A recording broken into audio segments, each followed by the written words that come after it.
Hello and welcome to this week's episode of #Leadership What's on Your Mind. Remember, we're a podcast to make you stop and think about your leadership journey, and we're going to add value by speaking to some amazing guests with amazing stories and experts in their field. So today we are speaking to Chris. How are you doing, Chris? I'm very well. Good to see you. Yeah, it's good to see you after such a long time as well. We've got similar backgrounds, ex-military, and I've been really excited to have Chris on because he can give both perspectives. And I know you're doing some amazing things in the corporate world and especially building a team. So it'd be really interesting to hear your leadership journey. So make sure, guys, if you haven't already, make sure you hit subscribe on the YouTube channel and follow us on our podcast provider. So as I hit the 20-minute timer, Chris, for the people who don't know you, tell us a little bit about who you are, what you do, where you're at, and we'll get going. Yeah, Chris Gore, co-founder and operations director for a company called SPOR Group. Ex-military, served for 13 years, some of that time with Stuart actually, and then left after 13 years and got into the corporate world and recognized that some of the leadership skills and traits that I had learned and picked up over the years were very transferable, and yeah, just start using them in my own business, really. Yeah, and again, do you know, it's only until you reflect sometimes, isn't it, about what you've actually picked up and what you're doing now, can be quite eye-opening. So hopefully this chat might open a few thoughts for you. So before we forget, obviously we're #Leadership What's on Your Mind. What comes to your mind when you hear the word leadership? It's a funny one, isn't it? What comes to my mind when I think inspiration, really, and if I'm going to use a metaphor, it's probably, who do you really want to play football for? Is it Jurgen Klopp or is it Dave Bassett, England manager? And all you have to do is look at Jurgen Klopp and you see the passion that the players have got, and he's hugging everybody, and you want to do well for that guy, don't you? Yeah. So I think when I think of leadership, I think what comes to my mind is, how do you inspire? And that doesn't necessarily mean in a cheesy way or anything like that. I think it probably means in a behavioral way. Yeah, I love that. And again, I like it when people put it into a picture or a story that people can relate to. And even as a United fan, I can relate to that, because I appreciate great leadership and I appreciate great football as well. So yeah, it pains me to say that a little bit. Well, yeah. when Alex Ferguson says it about Jurgen Klopp, then maybe you can accept it, can't you? Oh yeah, phenomenal though, isn't it? It's great to watch. And again, we know, because of the fields that we've come from and we're operating in now, that doesn't just happen. There's a lot behind there, isn't it? So staying with you personally, we always ask people where you think your leadership journey started. So whether it's on reflection a long time ago, it's quite funny how far people go, or there was a light bulb moment at the time. Where do you think your leadership journey started? It's definitely not a light bulb moment. I think in talking about this podcast, I did reflect a little bit, and I think it probably started, I'm the oldest of 4 boys, so I'm the oldest brother, and it probably started at the point whereby my mum and dad's marriage broke down and dad left. All of a sudden I was the older brother, and I was the guy who was 11 years old, trying to guide all of my younger brothers and just trying to support my mum in that. And it's only reflecting back on that. I mean, at the time it was just, I'm the older brother, I'll help out, I'll sort this out, I'll sort that out. But it's only in reflecting since having these conversations with you, I've thought to myself, it's probably from that. I was lucky, I was a relatively good footballer when I was younger as well, and that coincided with me being the captain of the football team. So these kind of little things that happened at that age, on reflection, I think probably had a large sway in me, being a leader almost, if you like. Yeah. Do you know what? That's just made me to reflect as well. I've got 4, and my eldest son has probably similar things. He's 11 in a couple of days' time on recording this, and he's the captain of his football team. And it's funny how, like, the environment that you grow up in, and subconsciously you don't realize it's happening. But obviously you can imagine from our backgrounds and what I'm doing now, that I can see that subtly, and he has got that. Obviously I'm here, but he has got that responsibility. And sometimes we talk that to him about, you don't need to feel like you've got such a responsibility for your brothers and sisters. Yeah, and I didn't, like I say, it was only me reflecting back when we Yeah, were preparing for this, and it was like, well, actually, it probably stems from there. yeah, And sometimes it's thrust upon you. yeah, You have to lead, and if you don't, then the track that the train falls off the track. So yeah. sometimes it's thrust upon you, and I certainly think it probably my leadership and kind of the way that I am is those years have got a lot to answer for, Yeah. in that sense. Also, yeah, brilliant. And again, some of the stuff you'll share about what you're doing now might be interesting to think back. Actually, that's where it's come from. So Yeah, awesome. And potentially. we ask people now about your influence on your leadership journey. So whether you name somebody or whether you've got examples, has anybody had an influence on your leadership journey in a positive or negative way? Yeah, massive influence for me in a really positive way. I mean, as you know, I was in the Royal Air Force, physical training instructor. I served with the Royal Navy for about 4 years, down in London at the Joint Headquarters base in London, and I served under a guy called Scotty Mather. Scotty Mather was a Royal Navy physical training instructor. He was my boss, and he was unbelievable in terms of his leadership. It was he was a friend, but he wasn't a friend. You knew that he was there to mentor you and guide you, and you reported into that guy. But at the same time, you could have a beer with him. Yeah, You knew where the line was. You knew there was a line there. One of the hardest, one of the most disappointed and um, disappointed I've been in myself was when Scotty once, I went into the office one day, and Scotty just said to me, "Look, Chris, your trainers are a bit dirty," and that was it. And I was yeah. devastated. So how did, like, thinking about whether you were aware of it at the time or thinking about it now, how was he creating that? Because again, how did you know where that line was?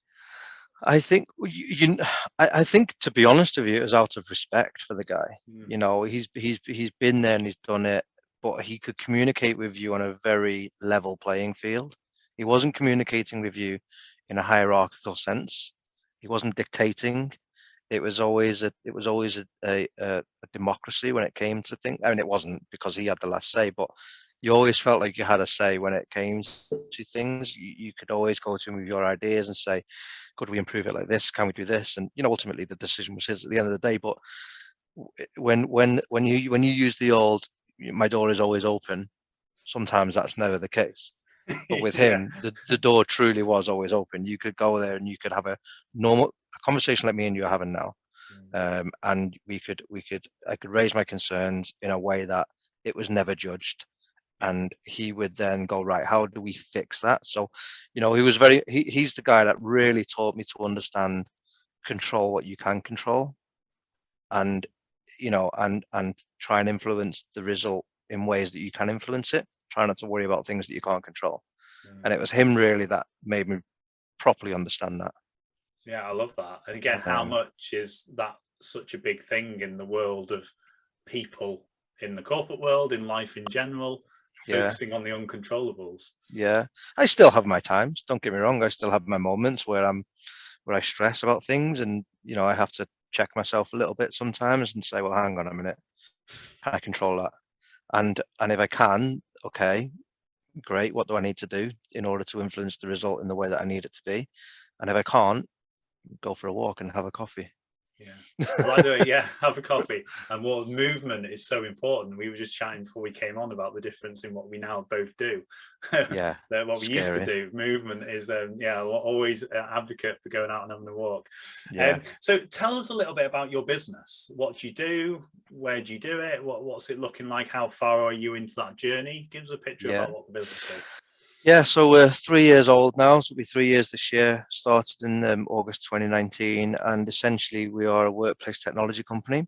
We work with our corporate clients to provide video conferencing, meeting room technology solutions, and we're a service provider. So we look after the end users from a complete end-to-end process in terms of sitting alongside them, understanding what they need from an office environment, providing solutions based off of that need, supplying the equipment, installing the equipment, and then service maintenance, maintaining that equipment as as it's then being used. completely brand agnostic as a company. So we have partners with Zoom and Samsung and NEC and all of the biggest camera manufacturers. And essentially what we do is we sit alongside the clients who design a office space for them, design the technology that goes into that office space, and then we work with them to actually integrate that technology. Awesome. So we were catching up before we recorded. You've obviously not a great time to start, but a great technology to be in, because it's fast forwarded, hasn't it? The people's perception of what's possible in the flexible working space. Yeah, definitely. I mean, before COVID, it was, we were talking to our clients, are you able to offer a hybrid workplace? How do you engage with the remote workers? And it, whilst it was all fine, it was a nice conversation, it was never truly something that was at the top of their agenda. And then the moment COVID hit, we had a few months of quiet time, and then when people started going back to the office, they realized, actually, have we got the technology in place to engage our remote workforce? What does an office actually look like? How do we have good video conferencing technology? Because, how do we make it really easy for our users to go into a meeting room and just start a Zoom call? Because for the past 2 years, whilst they've been working from home, they've easily started Zoom calls and had meetings. There hasn't been a problem. Have you got the technology in the meeting room to allow them to quickly press a button and it starts? And so a lot of the conversations since COVID have been around, actually, let's just review this strategy. Are we ready? Do we have the technology in place? And also, like you said, and I know you will do this, the customer journey side of it, you mentioned the simplicity of it. I do a lot of delivering all over the UK. Every time I go in somewhere, the setup is slightly different.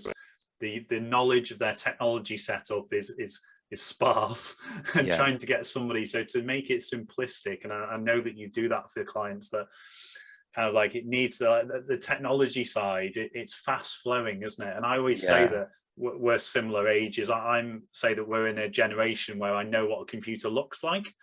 I don't necessarily know the inner workings. I don't know the software. The fact that my kids now are learning code at school. It's a world out there that's fast paced, isn't it? And that's true of 90% of the workforce, right? So within an organization, their IT team, doesn't make up 10% of the organization. So the reality is, you have to provide a solution within these meeting rooms, in these office spaces, that is for the normal person. They can very easily walk in, press a button, start a meeting, press a button, finish a meeting, walk out. If you're losing 15 minutes every time you're trying to start a meeting, you multiply that over the 12 months, and then you add a number to that in terms of salary that's been wasted on the time wasted trying to start a meeting, and you're wasting, potentially millions of pounds. And it just popped in my head that people are not looking very professional if they're clunking around on buttons and Wi-Fi and stuff. So so I'm really keen to see your people development and share your challenges and leadership of the business, of the people, because I know that we were chatting about, obviously 3 years ago, you're now up to 14, taking on staff, creating that vision for everybody to be leading in the right direction. What's that look like in your business? Or can you share a little bit about what it looks like? I mean, we're up to 14 salaried staff. We'll be at 17 staff by in the next 6 weeks. We've got 3 advertisements out at the moment, but crucially, we've got 350 subcontractors as well. So it's not small anymore, and we have to manage a lot of things.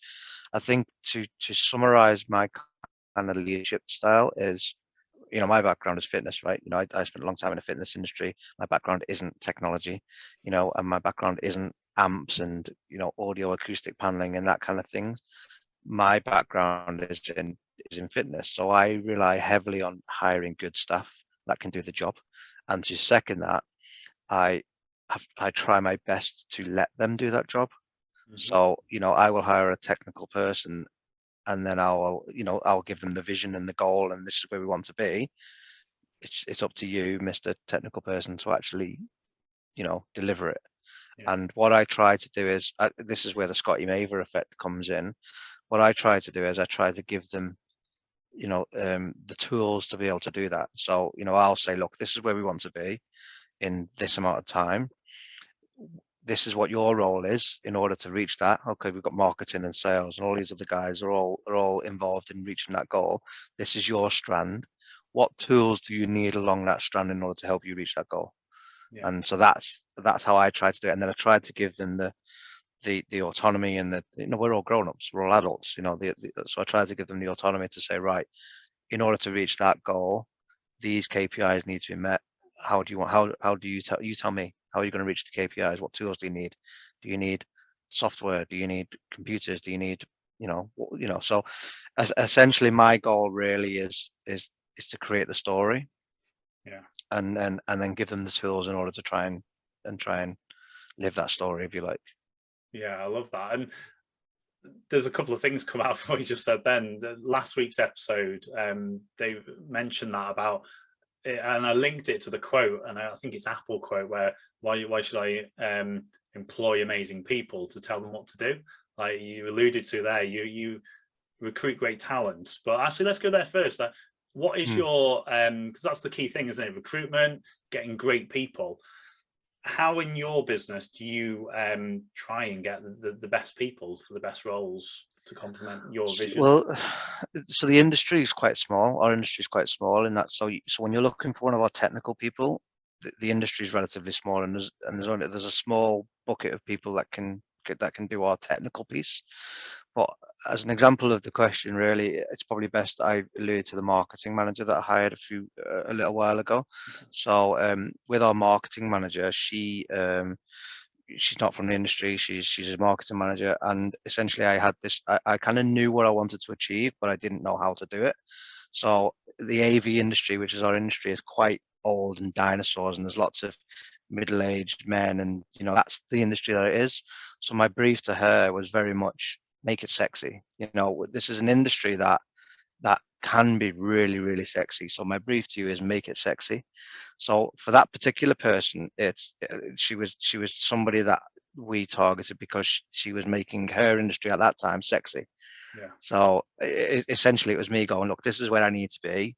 Make it sexy. What tools do you need? Do you need, email automation tools, LinkedIn, blah blah blah. There you go. It's all yours. You tell me what the strategy is.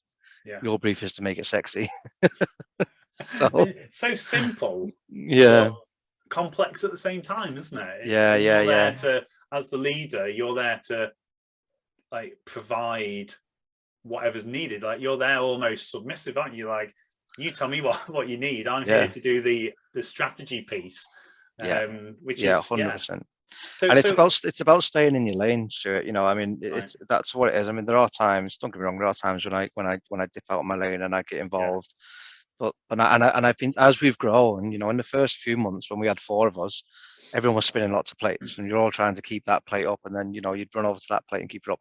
But as we've grown, we've had many briefings now where when we've now got departments in the company, and my brief to everybody is now stay in your lane, guys, because that's what I want. I want Wayne Rooney playing up front. I don't want Wayne Rooney playing in goal and doing the goalkeeper's job. That's the job of the goalkeeper. So I want to put you in the best position, and I want you to do that position exceptionally well. Yeah. So that leads me to say about how do you make sure that the silo effect doesn't happen? How do you encourage collaboration within a team? Yeah, that's a little bit more tricky because we've got 2 offices. So we've got one office in London, and we've got one office in Liverpool. And certainly in today's environment where everyone's encouraging this hybrid working, one way of doing that is with tools. So technology tools. So we have a technology between our Liverpool office and our London office, which is an always on video window. Right. Okay. So it's a window between London and Liverpool, and you're looking at the screen, and you're seeing the Liverpool office, and they're looking at their screen and they're seeing the London office. So a really nice, easy way for us to collaborate is you literally walk up to the screen, you knock on it, because it's an interactive screen, and at Liverpool side, they will hear it knocking. And we'll be sat there, and we can very easily say, Steph, procurement, how are you getting on with this? Where are we? And it's a very simple way for us not to have a Zoom call, because you can just jump up, knock on the window. Yeah, where are you with that? Tell me where we are. This and it's it. So that's one way of doing it. And then the other way is back to our military days, Stuart. To be honest with you, this kind of leadership type cultural activities, quite often end with drinks in a bar, But Yeah. you know, I think it's really important, certainly as we continue to grow a culture of people that actually quite enjoy each other's company. Yeah. Yeah. Do you know what? We've just done a piece with a client and we titled it No Agenda. So it was quite simple from our perspective, but the reaction from the client was like, how refreshing was that? We were just, there was no agenda, but we had great conversations and great discussions. And yes, from our perspective, we came about it from a coaching perspective as a adding value, dropping little seeds of things that we can pick up later on more formally. But yeah, do you know, I love that. Because I was going to ask you about your thoughts on the digital leadership piece. But I think you've already go on. We've got a couple of minutes left. But what is your thought about how you're going to embrace that digital leader in the future? I think that is the key. You've just used the word. You have to embrace it. You know, you can't stand still because technology changes like that. So you can't be the guy that's, you know, still using Excel spreadsheets, because there are tools in place for you to be able to utilize a more efficient way of doing it. So I think, you know, you have to continually move, you have to continually learn, and then you have to continually let the staff follow you on that journey, you know, and kind of say, look, this is, put them on a training course, it needs to go on a training course, but just be open to ideas. I think is, if I was to summarize, you know, my waffle here, it's probably to just be open to ideas, really. Yeah, awesome. Well, Chris, that's 20 minutes. Oh that's wow, gone really flies. quickly. Flies. When having great conversations, it always does. So thank you so much for your time. No, mate, guys who are listening, make sure you let us know your takeaway from each of these episodes. Chris's links to the business, LinkedIn, etc., is all in the notes below. Next week, 6 a.m. every Wednesday, we'll have another amazing guest on. Make sure you do hit subscribe on your podcast provider, and you subscribe on the YouTube channel if you're watching us. So Chris, thank you for your time again. Thank you, thanks for inviting me. Yeah, it's good to see you again. Take care, care, you guys. too, mate. See you next week. Bye.